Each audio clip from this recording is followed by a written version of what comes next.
इस देश में एक झूठ बहुत बोला जाता है कि बाबा साहब भीमराव अंबेडकर जी ने धर्म परिवर्तन किया। 13 अक्टूबर 1935 को बाबा साहब भीमराव अंबेडकर ने महाराष्ट्र में कॉन्फ्रेंस में ये घोषणा की कि मैं हिंदू पैदा जरूर हुआ हूं लेकिन मैं हिंदू मरूंगा नहीं। उनके इस घोषणा के बाद मोहम्मद अली जिन्ना, जो मुसलमानों के बहुत बड़े नेता थे, वो उनसे मिलने गए। मोहम्मद अली जिन्ना ने अंबेडकर जी से ये कहा कि आप इस्लाम मजहब कबूल कर लो क्योंकि हमारे यहाँ जातियां नहीं होती। तो अंबेडकर जी तो महान विद्वान आदमी थे। अंबेडकर जी ने मोहम्मद अली जिन्ना के मुंह पर कहा कि यदि अगर आपके वहां जातियां नहीं होती तो शिया और सुन्नी क्या है, अहमदिया क्या है, बरेलवी क्या है, देवबंदी क्या है, आयाती ममाती क्या है, 12 टोपी क्या है, 72 फिरके हैं इस्लाम में, ये कहां से आए। तो मोहम्मद अली जिन्ना समझ गए कि इनसे तर्कों पे तो नहीं जीता जा सकता। वहां से उठकर चले गए। उसके बाद कुछ क्रिश्चियन समाज के लोग आए और उन्होंने कहा कि आपने ये घोषणा की है तो आप क्रिश्चियन बन जाइए अपने समर्थकों के साथ। बाबा साहब अम्बेडकर ने कहा मैं क्रिश्चियन क्यों बनूं? तो क्रिश्चियन समाज के लोगों ने कहा क्योंकि हमारा जो क्रिश्चियनिटी, जो रिलीजन है, वो शांति का पाठ पढ़ाता है। तो अंबेडकर जी ने कहा अगर ये शांति का पाठ पढ़ाते हैं तो रोमन और कैथोलिक्स आपस में लड़ क्यों रहे हैं? यूरोप का तो पूरा इतिहास खून से भरा है। तो क्रिश्चियन समाज के लोग भी उठकर चले गए।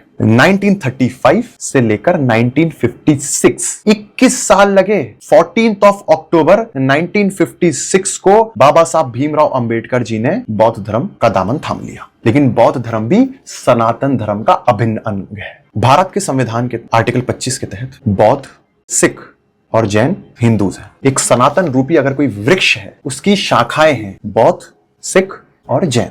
हमारे यहां तो गौतम बुद्ध जी को विष्णु जी का अवतार बताया गया है। वही पूजा पद्धति, वही ज्ञान दर्शन, वही अगरबत्ती, वही फूल और वही सब कुछ, सारी प्रक्रिया वही है।